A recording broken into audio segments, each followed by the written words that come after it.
सभी को सलाम, जय मसीह की, गुड मॉर्निंग। आज हम परमेश्वर का वचन आपके साथ बड़े दिनों के बाद में साझा कर रहे हैं, क्योंकि पिछले दिनों में थोड़ी सी परीक्षाएं आई, लेकिन उन परीक्षाओं से हम घबराए नहीं। और परमेश्वर कहता है कि परीक्षा में शीतल रहो तो खरा निकल कर क्या जीवन का भयम कुट पाओगे, जिसकी प्रतिज्ञा प्रभु ने अपने प्रेम के ध्यान से की है। तो हम परीक्षा में शीतल रहे। गाड़ियों की तरफ से भी परेशानी आई, शरीर की तरफ से भी अस्वस्थता के कारण परेशानियाँ आई, बच्चों की तरफ से भी परेशानियाँ आई, वो भी बीमार रहे, और लाइफ पार्टनर भी बीमार रहा। लेकिन खुदा से अरदास करते रहे और खुदाबंद ने उस परीक्षा से हमें आज़ाद किया और परीक्षा में स्थिर रखा, घबराने नहीं दिया, संघर्ष किया। और ऐसा ही सोचा कि एक शाम हुई है, फिर से रात ख़त्म होगी और फिर सवेरा होगा, तो हमारी ज़िंदगी में फिर से एक सवेरा आया, जिसमें हमारे सारे शरीर भी स्वस्थ हुए, बच्चे, फैमिली, सब लाइफ पार्टनर सब कुछ ठीक हुई। गाड़ी को भी परमेश्वर ने कल फिर से उसके अंदर में एक ताकत भरी एक ईवी बैटरी फिर से रखाई है। पैसे बहुत लगे, लेकिन वो परमेश्वर इंतजाम करता है। तो हम यहोवा का धन्यवाद करते हैं।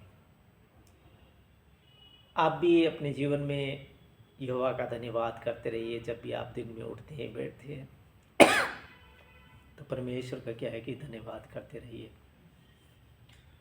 और राजा दाऊद तो दिन भर सब कुछ टाइम परमेश्वर को केवल धन्यवाद धन्यवाद धन्यवाद देता है। और भजन संहिता के अंदर में आपने देखा होगा, अभी हम 119 में चल रहे हैं, 119 भजन संहिता में हम चल रहे हैं। कितनी बार धन्यवाद का जिक्र है, कितनी बार दाऊद धन्यवाद देता है यहोवा। और उसकी सारी लड़ाइयाँ यहोवा लड़ता है, परमेश्वर लड़ता है। अकेला होने के बावजूद भी परमेश्वर उसकी लड़ाई को लड़ता है। किसी के आगे उसको शर्मिंदा होने नहीं दिया, दुश्मनों के आगे उसकी मेज बिछाने नहीं दी। उसकी आंखें तक धुंधली पड़ गई, फिर भी परमेश्वर उसके साथ रहा। और परमेश्वर पीढ़ी से पीढ़ी अपने बच्चों के साथ रहता है, क्योंकि वह कहता है कि मैं तुम्हें आदि से जानता हूँ कि तू कौन है। तो हम इस संसार के अंदर में आए हैं, तो हम ये नहीं कि परमेश्वर हमें जानता नहीं, हमारा पिता हमें जानता है, पहले से जानता है। वो कहता है कि मैं तुम्हें आदि से जानता हूँ। आदि मतलब बहुत युग युग के सालों से पहले से हमें जानता है।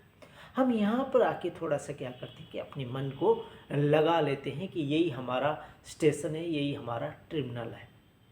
लेकिन खुदा हमसे कहता है कि ये जगत में तो तुम यात्री हो, यात्रा कर रहे हो, और यात्री को यहाँ पे मन लगाना नहीं चाहिए, व्यर्थ है। क्योंकि हम आप सपोज कीजिए कि आप सफ़र तय कर रहे हैं और एक सुंदर सा स्टेशन आपको मिला कुछ टाइम के लिए, जितनी टाइम तक वहाँ पे ट्रेन खड़ी है। आपने वहाँ से चीज़ें खरीदी, अब वहाँ पर आप कह दोगे कि मैं यहाँ पर ये चीज़ों की शॉप खरीद लेता हूँ और मैं यहीं पे रह जाता हूँ। परमेश्वर को कतई पसंद नहीं है कि आप वहाँ पर रहो। आपने कुछ टाइम के लिए वहाँ पर शॉप खरीद ली और वहाँ पर आप बैठ गए। लेकिन जब ट्रेन छूटी तो आपको उस ट्रेन के अंदर में चढ़ना है। और ऐसी घटना एक साथ मेरे साथ भी घटी। मैं भी ऐसे ही समझ बैठा। मैं इसे परमेश्वर के घर में आने के लिए सवेरे स्टार्ट किया था और 1 साल तक यहाँ कंटिन्यू आता रहा होगा। उसके बाद में एक दिन मेरे मन ने क्या कहा कि आज मत जा, सो जा, आज आराम कर। ये शैतान की एक आवाज़ थी और हमारे अंदर में ऐसे विचार आते हैं और हम उनकी गिरफ्त में आ जाते हैं। तो ये आवाज़ आई और मैंने कहा ठीक है, सोते हैं। लेकिन एक आवाज़ और आई। वो किसकी आवाज़ थी? खुदा की आवाज़ थी। वो मेरे मन में ये विचार आया कि एक ट्रेन जो चर्च से जा रही है, क्या तू जिस टर्मिनल पे इस वक्त प्रेजेंट सिचुएशन में खड़ा है, क्या वह सही है? क्या तेरा को आराम करना सही लग रहा है इस वक्त कुछ टाइम के लिए? मैंने कहा नहीं, जिस स्टेशन पे मैं अभी खड़ा हूँ वो वहाँ पे मैं सेफ नहीं, क्योंकि ये मेरा स्टेशन नहीं है। मैं उठा और खुदा के घर में आया। उसके बाद से बाई चांस ये हो सकता है कि मैं खुदा के घर में ना आऊँ, लेकिन बाकी कोशिश यही रहती है, क्योंकि परमेश्वर का वचन भी फिर हमें यहाँ पे बताता है वचन संहिता में कि जिस हिरनी नदी के बहते हुए जल के लिए हाँफती है, हाँफ के जाती है, कि मैं उसको एक आस है कि वहाँ पर एक नदी बह रही है और उस नदी का जल मैं पीऊँगी और पीऊँगी तो मैं तृप्त हो जाऊँगी। जब वह ठंडा ठंडा बहता हुआ जल वो पी के तृप्त हो जाती है, शांत हो जाती है, वैसे ही हमें परमेश्वर के घर में, भगवान के घर में जाना चाहिए। उतना ही जैसे हाँफना चाहिए, उसकी चाहत होनी चाहिए हमारे अंदर में, और हमें जाना चाहिए। अगर हम वहाँ तक पहुँचेंगे तो उस जल को हम पिएंगे, और वो जल कैसा है? वो जीवन का जल है। और यहाँ पर क्या होता है, ये पुस्तकें हैं जो मूसा और भविष्यवक्ता की लिखी हुई पुस्तक, यहाँ खुदा ने बताया है कि क्या क्या होने वाला है, क्या क्या तुम्हें करना है। अगर ये सब हम पढ़ लेंगे तो हम उस स्टेशन से पहुंच सकते हैं जिसकी परमेश्वर ने हमारे लिए ठहराया गया है कि यहाँ तक तुम्हें आना है। जब यहाँ तुम पहुँच जाओगे तो फिर तुम्हें ना तो मरना पड़ेगा और ना जीना पड़ेगा इस संसार के अंदर, बल्कि हमेशा हमेशा की जिंदगी पा जाओगे। उस मौत के साए से हम आजाद हो जाएंगे। परमेश्वर हमसे क्या चाहता है? परमेश्वर कहते हैं मेरे घर में आओ, मेरे पास आओ। क्या मैं तुम्हारा आत्मिक पिता तुमसे प्यार नहीं करता? वो हमसे बहुत प्यार करता है। एक मिनट भी हमसे वो हमें ओझल नहीं देखना चाहता है। हम निकम्मे बन चुके हैं, तो हमें फिरना चाहिए और परमेश्वर के घर में आना चाहिए, परमेश्वर की बातों को सीखना चाहिए और परमेश्वर की सिखाई हुई बातों के ऊपर में हमें चलना चाहिए। हम यहाँ के केवल यात्री है, यात्रा कर रहे हैं। हम यहाँ पर मन बिल्कुल भी ना लगाएं, क्योंकि अभी हमने सॉन्ग गाया था कि प्यारे इस जगत में क्यों मन लगा रहा है, क्यों मन लगा रहा है।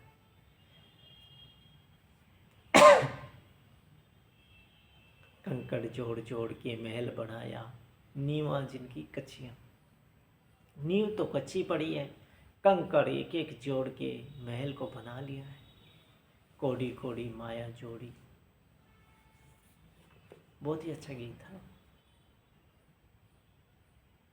प्यारे क्यों इस जगह में मन लगा रहा है, तो हमें खुदा की तरफ मन लगाना चाहिए। खुदा से हमें दुआ करनी चाहिए, खुदा से हमें मांगना चाहिए।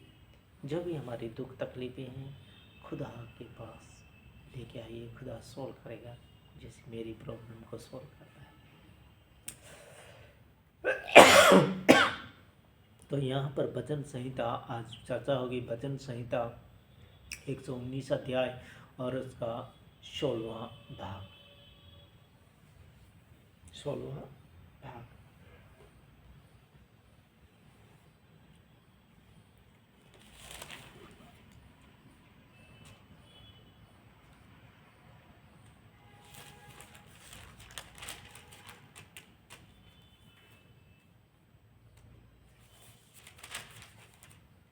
17वां भाग, सॉरी, भजन संहिता 119 अध्याय उसका 17वां भाग।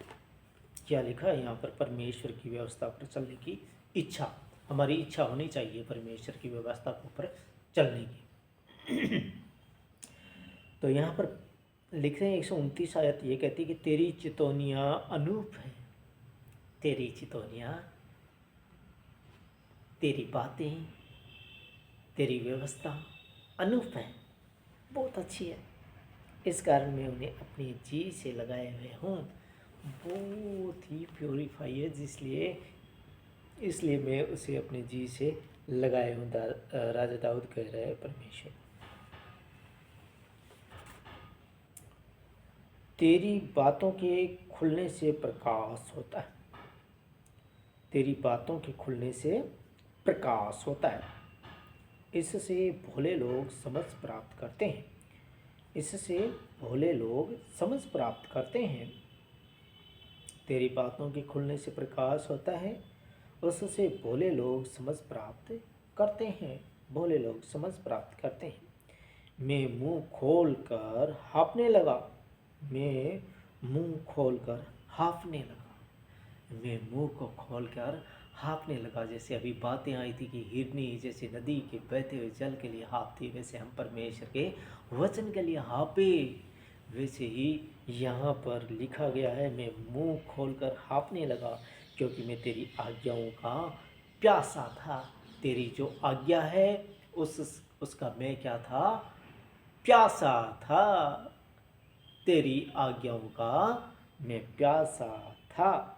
जैसी तेरी रीति अपने नाम की प्रीति, जैसी तेरी रीति अपने नाम की प्रीति रखने वालों से है, वैसे ही मेरी ओर भी फिरकर मुझ पर अनुग्रह कर, वैसे ही मेरी ओर भी फिरकर मुझ पर अनुग्रह कर। जैसे तेरी रीति अपने नाम की प्रीति रखने वालों से, वैसे ही मेरी ओर भी फिरकर मुझ पर अनुग्रह कर, अनुग्रह कर। मेरे पैरों को अपने वचन के मार्ग पर सितर कर, मेरे पैरों को अपने वचन के मार्ग पर सितर कर, और किसी अनर्थ बात को मुझ पर प्रभुता न करने दे। किसी अनर्थ बात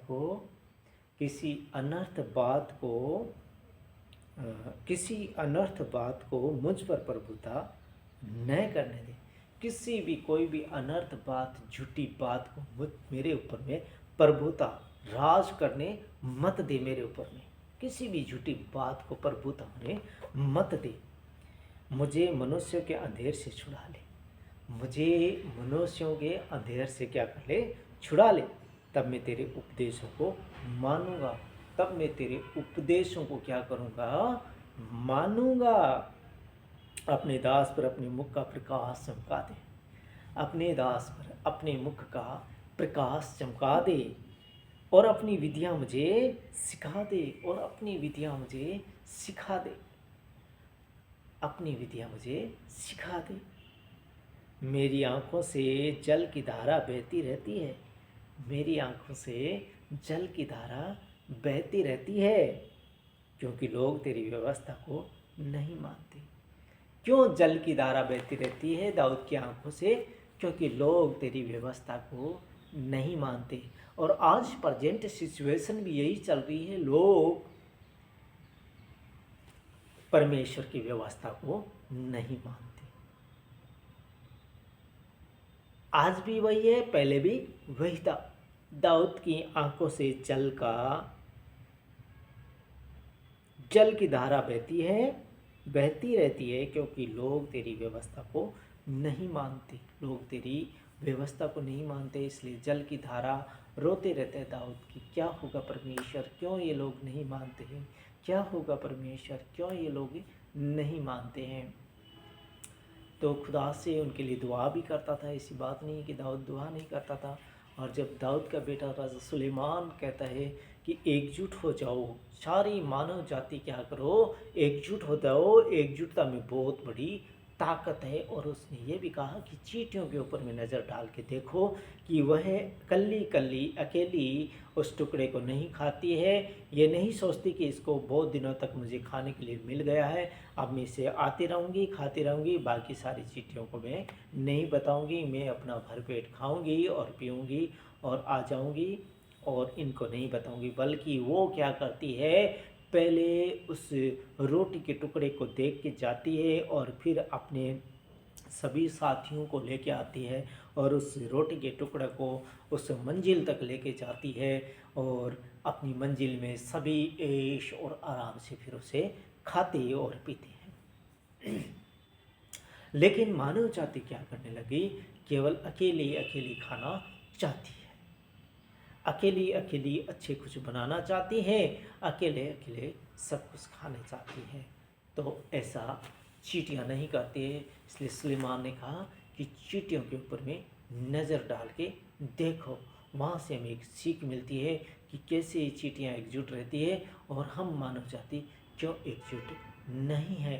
तो हमें एकजुटता दिखानी चाहिए और एकजुटता में आना चाहिए और हमें एकजुट होना चाहिए और एकमात्र परमेश्वर को हमें मानना चाहिए, जिसने इस ज़मीन को बनाया, जिसने सूरज चांद को बनाया, जिसने इसे धरती को रचा, जिसने पेड़ पौधे सब कुछ बनाया, उसकी हमें स्तुति आराधना करनी चाहिए और हमें परमेश्वर के प्रेम में आला होना चाहिए और उसके वचनों की हमें प्यास होनी चाहिए।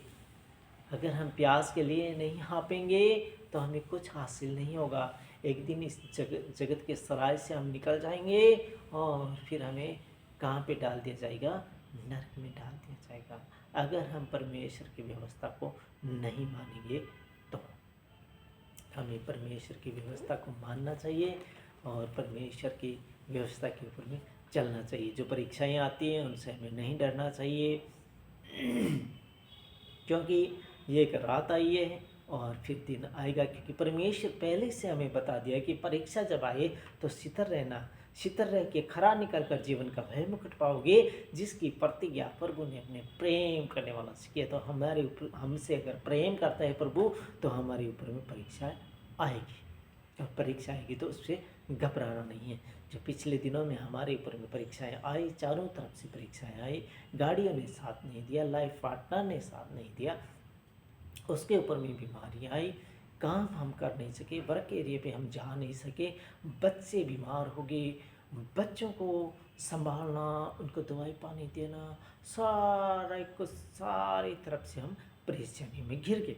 लेकिन वो खुदा का वचन हमें याद रहा कि परीक्षा में सितर रहो, खरा निकल कर जीवन का भय मुकुट पाओगे, जिसकी प्रतिज्ञा प्रभु ने अपने प्रेम करने वाला से किया। और मैंने यही कहा, खुदाबंद रात आई है, दिन भी आएगा, सवेरा ज़रूर आएगा। और सवेरा आ चुका, गाड़ियाँ भी ठीक हो गई, लाइफ पार्टनर भी ठीक हो गए, बच्चे भी ठीक हो गए, वर्क प्लेस पे भी हम जाने लगे। खुदाबंद ने बहुत कुछ दिया और बहुत कुछ देने वाला है और आपको भी बहुत बरकत देने वाला है। परमेश्वर को याद कीजिए और उससे धन्यवाद दीजिए। परमात्मा आपको बरकत और आशीष दे, माला माल कर देगा। आमीन।